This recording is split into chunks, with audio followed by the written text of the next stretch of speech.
हाय दोस्तों, अस्सलाम वालेकुम। कैसे आप लोग? मेरा नाम नबील है। ये आज हमारा संडे क्यूएनए है जिसमें आपके पूछे हुए क्वेश्चंस के आंसर मैं देने की कोशिश करता हूं। लेकिन अगर किसी क्वेश्चन छूट जाता है तो उसके लिए मैं सॉरी भी आपको बोलता हूं, क्योंकि हर किसी का क्वेश्चन लेना यहाँ पे पॉसिबल होता नहीं। फिर भी हर बार जो है अलग अलग टाइप के क्वेश्चन लेने की मैं कोशिश करता हूँ। कभी कभी क्वेश्चन रिपीट भी हो जाते हैं, उसके लिए भी सॉरी। कभी कभी इंपॉर्टेंट होते हैं और पुराने जो हमारे वीडियोज है क्यूएनए के, वो भी आप देख सकते हैं, रेफर कर सकते हो। बैटरी हेल्थ और ये सारी चीजें अगर आप पूछ रहे हो या बाइंग से रिलेटेड कोई डिसीजन आपको जानना है, कुछ मेक करना है डिसीजन, तो वो भी जो है हमने पुराने वीडियोज के अंदर काफी बार इन्फॉर्मेशन आपको देके रखी है। अगर आप जानना चाहते हैं कि ये क्या लगा के रखा है मैंने अपने आईफोन 14 प्रो मैक्स के पीछे, तो उसकी रील और शॉर्ट्स जो है वो बहुत ही जल्दी मैं अपलोड करूंगा। तो रील्स के लिए आप इंस्टाग्राम पे भी फॉलो कर सकते हो। इंस्टाग्राम पे जाके आप नवाब नबील सर्च करो, या इसी वीडियो के डिस्क्रिप्शन में आपको मेरा इंस्टाग्राम का हैंडल मिल जाएगा। उस पर जाके आप इंस्टाग्राम पे मुझे फॉलो कर सकते हो। बहुत सारे लोग आप में से फॉलो करें, उनको थैंक यू। और जो लोग नहीं करे उनसे रिक्वेस्ट है कि आप लोग कर लो फॉलो, क्योंकि वहां पे भी आपको अच्छी इन्फॉर्मेटिव और शॉर्ट वीडियोस मिलेगी टेक्नोलॉजी से रिलेटेड। तो चलिए दोस्तों, इसी के साथ हमारा संडे क्यूएनए का वीडियो जो है वो स्टार्ट करते हैं। पहला क्वेश्चन लेते हैं तेजस अग्रवाल का। ये बोलते हैं कि इनका 50 to 55,000 रुपीज का बजट है। प्रायोरिटी है बड़ा और अच्छा डिस्प्ले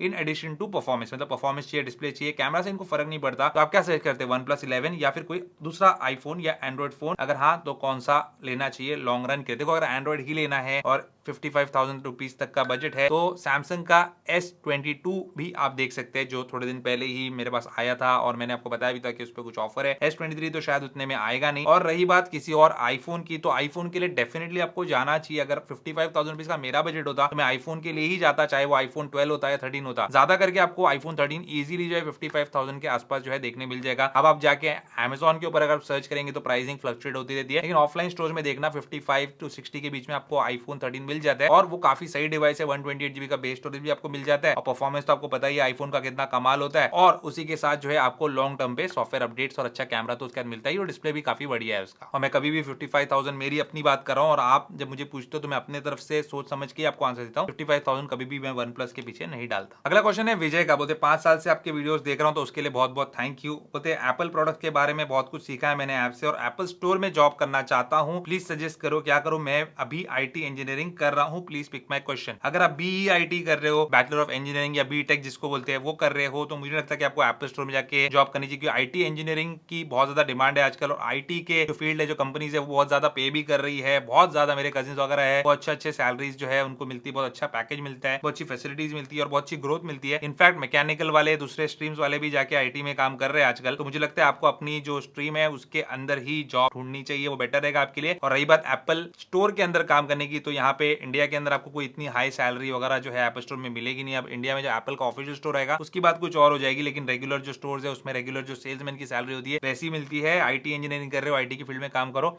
एप्पल प्रोडक्ट्स की तो आप लाइन लगा सकोगे। फिर अगला क्वेश्चन है मनोज का। बोलते सेकंड हैंड आईफोन मैंने खरीदा है, और जब खरीदा था तो 90% उसकी बैटरी हेल्थ थी, लेकिन एक मंथ यूज करने के बाद वो 85% पे ड्रॉप हो गई। और फिर उसके बाद जो है कुछ शॉर्टकट्स वगैरह उन्होंने इस्तेमाल किए, जिससे उन्होंने बैटरी साइकिल काउंट चेक किया तो 130 था, और 84% पे अभी उनकी बैटरी हेल्थ है। तो क्या बैटरी बूस्ट करके कोई स्कैम किया गया उनके साथ? जरूरी नहीं कि बैटरी बूस्ट करके स्कैम किया आपके साथ, क्योंकि कभी कभी क्या होता है 90% बैटरी हेल्थ दिखा रहा है, लेकिन आपका फोन एक्चुअल में 84-85% पे रहता है। कुछ सॉफ्टवेयर अपडेट के बाद या कभी बैटरी रिकैलिब्रेट होने के बाद जो है वो ऑटोमेटिकली एडजस्ट कर देता है और 85-84% पे आ जाता है। और जो बैटरी बूस्ट करने वाला स्कैम होता है, जनरली उसमें क्या होता है, बहुत ज्यादा ड्रास्टिक चेंज होता है, जैसे 100 से 85 पे आ जाएगी विद इन अ मंथ, या 83 पे आ जाएगी, वो स्कैम होता है। तो मुझे लगता है कोई स्कैम है, और 84% भी अच्छी बैटरी हेल्थ है। और क्योंकि आपने जो फोन लिया है उसके अंदर आपको 84% बैटरी हेल्थ भी मिल रही है, तो आप उसको यूज कीजिए आराम से। और जब कभी जरूरत लगेगी फ्यूचर में, अभी तो इतना एक साल के अंदर आपको लगेगी नहीं, तो बैटरी रिप्लेस करवा सकते हो, फोन चेंज कर सकते हो, बेच सकते हो, क्योंकि सेकंड हैंड ही लिया और अच्छा पैसा देके ही जाते हैं आईफोन। अगर खास करके अगर आपने सेकंड हैंड आईफोन खरीदा है तो, या फिर आप मैक्से वाला अगर आईफोन यूज करे तो बैटरी पैक का ऑप्शन भी आपके पास है। ज्यादा फिक्र मत करो, जो ले चुके हैं उसके साथ जो है आपको अब रहना है। अगला क्वेश्चन है एनएम चौधरी का। ये बोलते हैं मेरे पास आईफोन 10s मैक्स है, और जब भी इसमें व्हाट्सएप स्टेटस देख रहा हूँ तो एक स्टेटस का जो सॉन्ग है या साउंड है वो दूसरे स्टेटस पे जिसने उसने लगाया भी नहीं है उस पे भी वो गाना जो है बजना शुरू हो जाता है। ये फोन के साथ आपकी प्रॉब्लम नहीं है, मेरे फोन में भी यही हो रहा है और सभी के आईफोन में ये हो रहा है। ये व्हाट्सएप का जो iOS एप्लीकेशन है उसके अंदर एक बग है, तो शायद व्हाट्सएप जो है अगले अपडेट के अंदर फिक्स करेगा, जब भी वो अपडेट पुश करना चाहते हैं। मैंने भी ये चीज देखा, क्योंकि कहीं पे गाना चल रहा है, कहीं पे कुछ और रिलीज चीज चल रही है, तो गाना जो है उसके ऊपर चिपक जा रहा है, तो ये चीज हो रही है। लेकिन इसमें आपके फोन का प्रॉब्लम नहीं है, व्हाट्सएप का प्रॉब्लम है। अगला क्वेश्चन है अमान खान का। बोलते नथिंग के जो ईयरबड्स आए हैं सेकंड जनरेशन वाले, जिसका प्राइस है 10,000 रुपीज, तो वो लेना वर्थ है, या उतने पैसे में 10,000 में एप्पल का जो एयरपॉड्स आता है एयरपॉड्स 2 वो लेना चाहिए? Please pick my question. देखो, आपको क्या चाहिए अपने ईयरबड से वो आपको डिसाइड करना पड़ेगा। एप्पल के जो एयरपॉड्स है एयरपॉड्स 2 वाले, तो अगर आप आईफोन यूजर है या एप्पल इकोसिस्टम के डिवाइसेस है, तो ज्यादा अच्छी कंपैटिबिलिटी आपको जो है प्रोवाइड कर पाएंगे। मतलब आप ओपन करेंगे इजीली, यहाँ वहां सब कनेक्ट हो जाएंगे, जिस भी डिवाइस पे आप जाएंगे तो ऑटोमेटिकली स्विच हो जाएंगे। ये नथिंग के ईयरबड्स का नहीं हो सकता। लेकिन नथिंग के ईयरबड्स मैंने अभी पर्सनली ट्राई नहीं किया, जब करूंगा तब मैं उस पर वर्डिक्ट दे पाऊंगा। लेकिन हो सकता है वो ज्यादा म्यूजिक लवर्स पर्पस के लिए और ज्यादा स्पोर्ट्स एक्टिविटी के लिए इंक्लाइंड हो, क्योंकि इनियर टाइप के ईयरबड्स है, तो ये इनियर टाइप के नहीं है, वो इनियर टाइप के है। आपको कौन सा लेना है वो आप डिसाइड कीजिए। लेकिन अगर एप्पल यूजर है आप ऑलरेडी, तो एयरपॉड्स के लिए जाएंगे तो आपके लिए ज्यादा यूजफुल रहेंगे वो। अगला क्वेश्चन है सनप्रीत सिंह का, ये बोलते हैं दुबई में यूएस वेरिएंट सैमसंग के जो होते हैं उसमें कॉल रिकॉर्डिंग होती है। देखो यूएस के अंदर क्योंकि कॉल रिकॉर्डिंग बैंड है, तो जितना मेरी नॉलेज है यूएस का जो सैमसंग का वेरिएंट आप लेंगे तो उसके अंदर आपको कॉल रिकॉर्डिंग मिलेगी, और बाद में आप उसको इंस्टॉल भी कर सकते हैं। मेरे पास भी लास्ट ईयर एक S22 अल्ट्रा आया था, वो कोई और कंट्री का था, यूरोपियन कंट्री का, जहां पे शायद कॉल रिकॉर्डिंग बैंड थी, तो उसके अंदर कॉल रिकॉर्डिंग थी नहीं और उसको मैं इंस्टॉल भी नहीं कर पाया था। तो ये कुछ इश्यूज होते हैं। फिर उसके बाद कुछ रूट करेंगे आप, ये करेंगे तो that is a different thing, लेकिन आपको इश्यूज आएंगे। उससे अच्छा है कि आप मत लो, कॉल रिकॉर्डिंग देख के ही लो कि किसमें आती है। अगला क्वेश्चन है जोशी का, ये बोलते हैं कि आईफोन 13 का जो Geekbench 6 का बेंचमार्क है वो 17,000 के ऊपर आ रहा है, जबकि 14 प्लस का सेम स्टोरेज वेरिएंट का Geekbench 5 का 12-13,000 आ रहा है। तो ये क्या रीजन है? क्योंकि दोनों अलग अलग एप्लीकेशन है Geekbench के 5 और 6, और अलग अलग पैरामीटर्स को ये टेस्ट करते हैं, इसलिए ऐसा आ रहा है। अलग तरीका है उनका, बेंचमार्क जो है अलग टाइप से है, इस वजह से इतना डिफरेंस आ रहा है। आप सेम चीज पे सेम एप्लीकेशन पे देखो तब आपको डिफरेंस नहीं आएगा। अगला क्वेश्चन है युम नाम का, ये बोलते हैं मैं एक बैटरी पैक खरीदना चाहता हूँ, 4,000 रुपए का बेल्किन लू या एमरेन लू जो 2,000 से कम आता है। देखो दोनों भी आप ले सकते हो, दोनों आपको अल्टीमेटली क्या प्रोवाइड करने वाले हैं, जूस प्रोवाइड करने वाले, आपके आईफोन के लिए वायरलेस चार्जिंग प्रोवाइड करने वाले हैं। मैंने बेल्किन का यूज किया, स्पीकर का यूज किया, दोनों अच्छे हैं। एप्पल का यूज किया, तीनों अच्छे हैं, इनफैक्ट कोई इशू नहीं है। एप्पल में थोड़े और फीचर्स मिल जाते हैं आपको, लेकिन एप्पल का डेफिनेटली जो है काफी ज्यादा महंगा है, 10 से 12,000 रुपए का आता है, जबकि 2-4,000 में आपका काम हो जाता है। बेल्किन एक काफी रेप्यूटेड मैन्युफैक्चरर है, और एमरेन भी जो है काफी अच्छी कंपनी है, चार्जेस वगैरह बनाती है। आपको जिसके फीचर्स पसंद आते हैं उसके लिए आप जा सकते हैं। लेकिन एक बात का ध्यान रखना, बेल्किन जो है कनेक्टेड इक्विपमेंट वारंटी करके देता है अपने डिवाइसेस के साथ, जो भी प्रोडक्ट्स वो सेल करते हैं। तो इंश्योरेंस जैसा होता है, जहां पे अगर आपका फोन उनके प्रोडक्ट के जरिए से खराब हो जाता है तो फिर आपको वारंटी देते हैं। लेकिन मुझे लगता नहीं कि कोई भी एमरेन का या बेल्किन का या कोई भी बैटरी पैक जो है आपके फोन को खराब करेगा, जब तक कि वो किसी रेप्यूटेड मैन्युफैक्चरर का, तो आप ले सकते हैं कोई भी। अगला क्वेश्चन है आकाश का, ये बोलते हैं मेरे भाई और मेरे पास दोनों के पास आईफोन है, मेरे पास 14 है, उसके पास 13 प्रो है। हम लोग एक दूसरे का फोन यूज करना चाहते हैं और सारा डेटा जो है वो भी अपने फोन में इस्तेमाल करना चाहते हैं। मतलब उनका 13 प्रो है, भाई का 14 है, तो 13 प्रो का डेटा 14 में और 14 का डेटा 13 प्रो में डालना है उनको। तो क्या करें? बहुत ही सिंपल है, आईफोन की सेटिंग्स में ट्रांसफर एंड रीसेट आईफोन का ऑप्शन होता है, जिसके आप अंदर अनलिमिटेड बैकअप बना सकते हो iCloud के ऊपर फॉर 21 डेज। वो कर लो आप लोग दोनों अपने अपने फोन में, दोनों अपने अपने फोन को रीसेट कर लो, और जब अपनी एप्पल आईडी आप एक दूसरे के फोन में डालेंगे उस टाइम पे आपको ऑप्शन आएगा बैकअप को रिस्टोर करने का, तो रिस्टोर कर लो और फिर आपका सारा काम हो गया। मैंने इस पे वीडियो भी बना के रखी है कि कैसे आप ये वाला फीचर यूज कर सकते हैं, आपको मिल जाएगा मेरे चैनल पे, देखिए जाके, वहां पे आपको समझ में आ जाएगी सारी चीज। अगला क्वेश्चन है बरकत का, ये बोलते हैं कि पहले तो कुछ तारीफ करते हैं तो आप लोग पढ़ सकते हैं, मैं आपका टाइम इसमें जाया नहीं करना चाहता, लेकिन बरकत को मैं थैंक यू बोलना चाहता हूँ कि आपने अच्छे वर्ड्स लिखे, thank you so much for that. बोलते मेरा बजट जो है 35 से 40,000 का और मुझे लेना है आईफोन 13, तो कैशिफाई से ले सकता हूँ क्या, या आपकी नजर में कोई और ट्रस्टेड बंदा है दिल्ली में तो बताओ, क्योंकि मैं आपके कहने पे आंख बंद करके ले लूंगा, प्लीज जवाब देना भाई, संडे का इंतजार रहेगा, लव यू दिल से। तो मेरे भाई बरकत, मैं आपको एक बात बोलना चाहता हूँ, मैं आपको सजेस्ट जरूर कर सकता हूँ, लेकिन वो बंदा जो भी फोन आपको देता है, अब उसकी हिस्ट्री क्या है क्या नहीं वो आपको चेक करनी पड़ेगी, क्योंकि एक्चुअली फिजिकली वो फोन जो है आपको चेक करना पड़ेगा। अगर मेरा खुद का कोई स्टोर होता आईफोन का या मेरी वेबसाइट होती तो मैं आपको बोलता हाँ भाई आंख बंद करके ले लो, कोई इशू नहीं होगा, और इशू होगा तो मैं हूँ बैठा हुआ यहाँ पे। लेकिन अभी मैं ये चीज किसी और के बारे में नहीं बोल सकता हूँ, ना मैं कैशिफाई के बारे में बोल सकता हूँ, ना मैं सेलिब्रिटी के बारे में बोल सकता हूँ, किसी के बारे में नहीं बोल सकता हूँ, क्योंकि जब सेकंड हैंड आईफोन लेते हो या नया आईफोन लेते हो, दोनों ही इलेक्ट्रॉनिक प्रोडक्ट्स है, और नए में जब प्रॉब्लम हो सकती है सेकंड हैंड में भी हो सकती है। लेकिन आप अगर सारे पैरामीटर्स चेक करके लेते हो तो आपको इशू नहीं आना चाहिए। उस पर मैंने कई सारी वीडियो बनाया कि सेकंड हैंड आईफोन लेते हो किन बातों का ध्यान रखना चाहिए आपको। अगला क्वेश्चन है आंद्रे का, ये बोलते हैं आईफोन 12 प्रो यूजर हूं और मेरे फ्रेंड ने S23 अल्ट्रा लिया हुआ है, BGMI S23 अल्ट्रा पे लैग करता है, फ्रेम ड्रॉप होता है, जबकि 12 प्रो पे नहीं होता। देखो सबसे पहली बात, 12 प्रो का जो जीपीयू है और जो S23 अल्ट्रा का जीपीयू है उसका जो पावर है Geekbench के बेंचमार्क्स के हिसाब से मैं बता रहा हूं आपको कि ऑलमोस्ट सिमिलर है, इतना कोई फर्क नहीं है। इसका 10,000 आता है तो 12 प्रो का जो है 9,600 9,900 के आसपास आ जाता है, आपको सिमिलर परफॉर्मेंस देखने मिलेगा। दूसरी बात 12 प्रो का जो डिस्प्ले है दैट इज ऑफ 60 हर्ट्ज, तो वहां पे ये भी फर्क हो जाता है। अगर आप इसको एडेप्टिव पे रखेंगे 120 हर्ट्ज पे चल रहा है तो उसको ज्यादा जो है मेहनत भी करनी पड़ रही है, ज्यादा हाई रेजोल्यूशन का डिस्प्ले, एक तो दो चीज ये हो गई। और तीसरी चीज जैसे आपने खुद कहा है कि क्योंकि BGMI बैंड है तो अभी का जो वर्जन है उसका हो सकता है वो S23 अल्ट्रा के साथ जो है ऑप्टिमाइज नहीं हो, इसलिए उस पर सही तरीके से काम नहीं कर रहा है। तो ये इतने सारे रीजन हो सकते हैं, और बाकी आईफोन तो गेमिंग के अंदर है ही उस्ताद, इसका कोई जो है दो राय नहीं है। अगला क्वेश्चन है घूमने का, मैं सॉरी आपका जो प्रोनाउंस सही से नहीं कर पा रहा हूं शायद नाम, तो इन्होंने बोला है कि स्मार्ट कूलर जो है सभी आईफोन के साथ कंपैटिबल है क्या, like iPhone SE, iPhone SE 1, 2 और आईफोन 8, छोटे आईफोन की बात करें तो देखो ये जो स्मार्टफोन कूलर है ये सभी आईफोन के साथ कंपैटिबल होते हैं, लेकिन कभी कभी क्या होता है छोटे आईफोन के साथ कंपैटिबिलिटी का इशू आता है। इसलिए जब कभी आप कोई प्रोडक्ट ले तो अमेजोन पे उसका डिस्क्रिप्शन पढ़ के ले कि भाई ये जो कूलर है स्मार्टफोन का ये हमारे आईफोन के साइज के हिसाब से है या नहीं। और अगर आप मंगा भी लेते हो और कंपैटिबिलिटी का इशू आता है तो अमेजोन इतनी फैंटास्टिक वेबसाइट है कि इजीली आप उस पर रिटर्न भी कर सकते हो और रिप्लेसमेंट डिमांड कर सकते हो। और अगर उसमें रिटर्न का ऑप्शन नहीं सिर्फ रिप्लेसमेंट का ऑप्शन है, 2 बार रिप्लेसमेंट डालेंगे तो रिटर्न आ जाता है, आपका पैसा आपके बैंक अकाउंट में वापस। अगला क्वेश्चन है अना अहमद का, ये बोलते हैं कि दुबई में 14 प्रो मैक्स यूएसए वाला जो है वो जापान और हांगकांग वाले से 10,000 रुपए इंडिया के या 500 दिरहम जो है वो सस्ता मिल रहा है, तो फिजिकल सिम के लिए क्या 10,000 रुपए एक्स्ट्रा देना वर्थ इट है? क्या है वर्थ इट अगर आप बार बार सिम स्वैप करते हो तो? लेकिन अगर आप ई सिम लगा के रखते हो, आपको ज्यादा ट्रैवल नहीं करना पड़ रहा है या जहां कहीं आप जा रहे हो वहां ई सिम की फैसिलिटी इजीली अवेलेबल है, तब आपके लिए जो है it is not worth it. लेकिन मैं अगर आपकी जगह रहता तो 10,000 रुपए ज्यादा देता, क्योंकि इतना पैसा आप दे रहे हो ऑलमोस्ट लाख रुपए करीब, तो 10,000 रुपए और ले लो और एक सिम स्लॉट मुझे दे दो। अगला क्वेश्चन है आकाश थोराट का, ये बोलते हैं कि पिछले 15 दिन से आपकी वीडियो नहीं देख पा रहा हूँ कि एग्जाम चले। भाई एग्जाम पे कॉन्सेंट्रेट करो, वीडियोस तो यही है, कहीं जाने वाली नहीं है, फिर से आप कभी भी बैठ के सुकून से छुट्टियों में देख सकते हैं। क्वेश्चन है कि 13 है इनके पास आईफोन 13 और उसमें डेटा जो है सिस्टम जो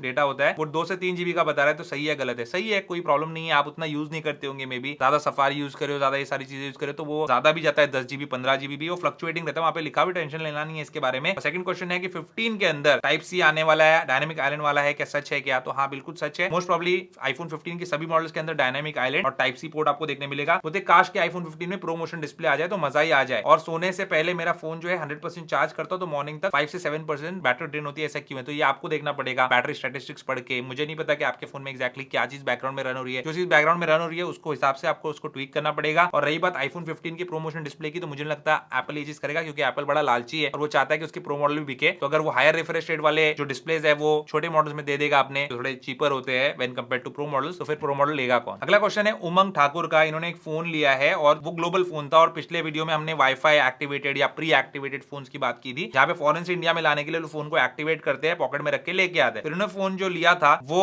भी ग्लोबल आईफोन था, लेकिन उसकी वारंटी उनको पूरी मिली 1 साल की, एक दिन भी कम नहीं मिली। तो इसका क्या मसला है और वो क्या प्री एक्टिवेटेड था या नहीं था? देखो जरूरी नहीं कि जो भी फॉरेन से इंडिया में फोन लाया जाए वो एक्टिवेट करके ही लाया जाए, कुछ लोग बॉक्स पैक भी लेके आते हैं, नॉन एक्टिवेटेड भी लाते हैं, और कुछ लोग जो होते हैं वो उसको एक्टिवेट करके लेके आते हैं। जैसे आपका या मेरे ऐसा कोई बंदा रहेगा तो ऑब्वियस ही बात है हम लोग कहां से बॉक्स पैक लेके आएंगे, तो हम लोग जो है उसको ऑन कर लेते हैं, लेके आ जाते हैं, बाद में इंडिया आने के बाद अगर ऐसा लग रहा है कि भाई ज्यादा पैसे मिल रहे तो उसको बेच देते। मैं अपनी बात नहीं कर रहा, लेकिन बहुत लोग ऐसे करते हैं। लेकिन कुछ प्रोफेशनल लोग होते हैं जो कि पूरा बॉक्स पैक ही लेके आ जाते हैं, तो उस टाइप का फोन जो है आपने लिया होगा तो आपको फ्रेश ही फोन मिला है। अगला क्वेश्चन है न्यू वर्ल्ड का, इन्होंने बोला है कि सेकंड हैंड आईफोन को क्यों कहते हैं कि लेने को किसी अदर को, जब न्यू एंड्रॉइड फोन जो है लो बजट में आ जाता है? आप जवाब दीजिए, 80,000 का फोन अगर 30,000 में मिले और गलती से उसका डिस्प्ले फूट जाए या कोई प्रॉब्लम आ जाए तो कितना ज्यादा पैसा लगेगा उसको रिपेयर करने में? वही अगर 30,000 का नया एंड्रॉइड फोन लो तो उसको उतना जो है चार्ज नहीं लगेगा सेकंड हैंड आईफोन जितना। क्या करेगा वो जब उसे पता चलेगा कि आईफोन 12 का 30,000 में लिया था पर उसका डिस्प्ले कॉस्ट ही 30,000 रुपीज है? देखो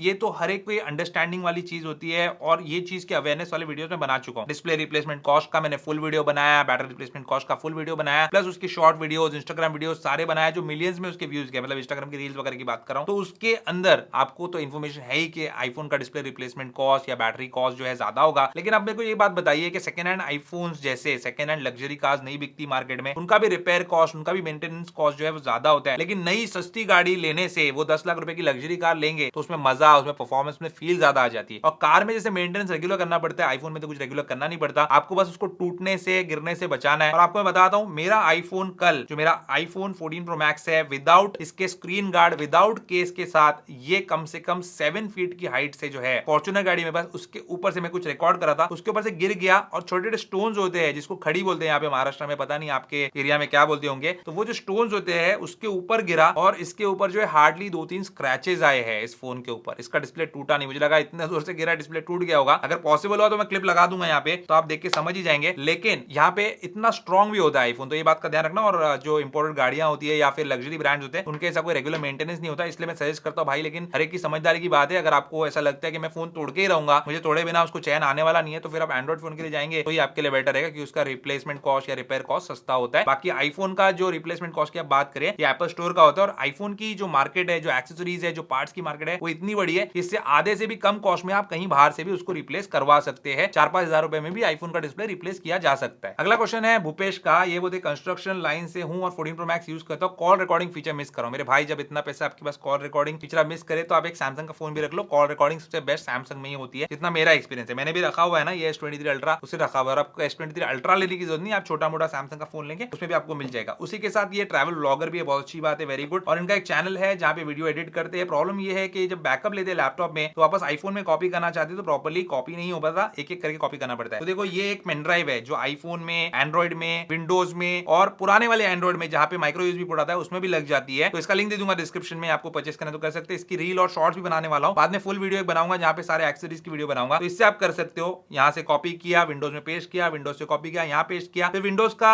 जो एक एप्लीकेशन आया है जिसके अंदर आप आईफोन पे सीधा एयर ड्रॉप कर सकते हैं वो आप ले सकते हैं, तो डायरेक्ट हो जाएगा वायरलेसली ट्रांसफर। या तो मैं बोलूंगा आपको अगर आप वीडियोस के अंदर हो ही एक मैकबुक आप ले ही लो, इन्वेस्ट कर लो उसके ऊपर, तो आपको व्लॉगिंग के वीडियोस एडिट करने में भी काम आएगा। लेकिन अब सब लोग बोलेंगे भाई देखो खर्चा लगाते, तो ऐसी बात नहीं है, ये 1000 रुपए की चीज में भी आपका काम हो सकता है, तो इसके लिए आप जा सकते हैं, लिंक है डिस्क्रिप्शन में। अगला क्वेश्चन है बूमबाज गेमिंग का, बोलते पहले आप बोलते थे एंड्रॉइड को प्लास्टिक का टुकड़ा, अभी एंड्रॉइड में सैमसंग के बारे में आपका क्या ख्याल है, प्लास्टिक का टुकड़ा है या आईफोन का प्लास्टिक का टुकड़ा? मैं उन सैमसंग के फोन्स को या उन एंड्रॉइड फोन्स के बोलता था जिनकी बॉडी जो है प्लास्टिक की बनी होती थी, अब इन्होंने ग्लास के ऊपर शिफ्ट किया। वैसे S22 अल्ट्रा, 21 अल्ट्रा भी ग्लास के आते थे, लेकिन उसका जो बेस मॉडल था S21 का वो प्लास्टिक का देता था, तो मुझे सही लगता था। 75,000 देके प्लास्टिक का बॉडी, तो प्लास्टिक का टुकड़ा बोलता था। अब जब कांच का टुकड़ा दे दिया तो कांच का टुकड़ा बोलते हैं। आईफोन का अंत तो नहीं, लेकिन आईफोन के बहुत ज्यादा करीब आ चुका है सैमसंग। अगला क्वेश्चन है कुलदीप का, कुलदीप बोलती है कि इफ एंड्रॉइड इज कचरा तो एप्पल यूजर जो है एंड्रॉइड फोन क्यों रखते हैं एज अ सेकेंडरी ड्राइवर? क्योंकि जैसे हमारा घर होता है उधर साफ सफाई रखते हैं, महंगे से महंगा फर्नीचर लगाते हैं, हम सारी अच्छी से अच्छी चीजें रखती है, लेकिन एक कचरे का जो डब्बा होता है उसकी भी बहुत इंपॉर्टेंस होती है। क्योंकि कचरा जब हम जमा करेंगे हमारे घर से, हमारे महंगे फर्नीचर को साफ करेंगे, वो कचरा जो है कहीं ना कहीं उस कचरे के डब्बे में जाता है, और कचरे का डब्बा जो है उसकी बहुत ज्यादा इंपॉर्टेंस होती है। अगर कचरे का डब्बा हमारे घर में ना रहे तो कचरा पूरे घर में फैल जाता है, इसलिए ये सारी चीजें जरूरी भी होती है। अगला क्वेश्चन है दानिश पार्क का, ये बोलते हैं कि आईफोन में पहले ऐसी बात नहीं रही, कैमरा में गूगल पिक्सल है, बिल्ड क्वालिटी में नथिंग है, और परफॉर्मेंस में सैमसंग S23 अल्ट्रा बजाता है सैमसंग को। यू स्टिल ट्रू भक्त ऑफ आईफोन? वाह नबील भाई वाह। देखो मेरे भाई, मालूम है मुझे कि आपको जो है इसका एक्सपीरियंस नहीं है, लेकिन फिर भी आपने जो अपनी फोटो लगा के रखी है वो भी आईफोन वाली है, तो आप भी समझ सकते हैं कि आईफोन की इंपॉर्टेंस क्या है। रही बात कैमरा में गूगल पिक्सल, तो आप कैमरा के लिए गूगल पिक्सल रखेंगे, बिल्ड क्वालिटी आप नथिंग फोन रखेंगे, बोलेंगे अरे वाह क्या बिल्ड क्वालिटी है इसकी, नथिंग फोन, मजा आ गया तुझे टच करके। और उसके बाद सैमसंग में आप जाके गेम खेलेंगे तो ऐसा नहीं होने वाला, तो ऑल इन वन पैकेज चाहिए तो आपको आईफोन लेना पड़ेगा। और नथिंग फोन की जो बिल्ड क्वालिटी है वन ऑफ द मोस्ट घटिया बिल्ड क्वालिटी है इन द इंडस्ट्री, वो प्राइस के लिए बहुत ही कचरा बिल्ड क्वालिटी है, उसके अंदर पानी और जो ड्रॉपलेट्स वो भी इजीली चले जाते हैं। आज की बिल्ड देने से अच्छा अगर आईपी रेटिंग पे ज्यादा अच्छे से काम करते तो बेटर होता। लास्ट क्वेश्चन हमारे Q&A का है, कमलेश का, बोलते हैं अपने चैनल पे इंट्रो क्यों नहीं डालते? क्योंकि मैं आपका टाइम वेस्ट नहीं करना चाहता, सीधी सी बात है। हाय दोस्तों, अस्सलाम वालेकुम, कैसे आप लोग? मेरा नबील है और आज का हमारा वीडियो इस टॉपिक पे बोल के मैं अपना वीडियो शुरू कर देता हूँ। वीडियो के बीच में कभी भी आपको सब्सक्राइब करने की जो है मैं बातें नहीं करता हूँ, जो लोग करते हैं वो लोग भी गलत नहीं है, लेकिन मैं नहीं करता क्योंकि आपका टाइम क्यों वेस्ट करूँ। आपको कंटेंट अच्छा लगेगा तो ऑटोमेटिकली सब्सक्राइब करोगे, और एंड में खाली वीडियो के मैं बोल देता हूँ वीडियो अच्छी लगी तो लाइक और शेयर कीजिए, मेरे चैनल को सब्सक्राइब जरूर कीजिए। तो इसी के साथ मैं अपना वीडियो एंड करता हूँ। Thank you so much for watching this video, good bye.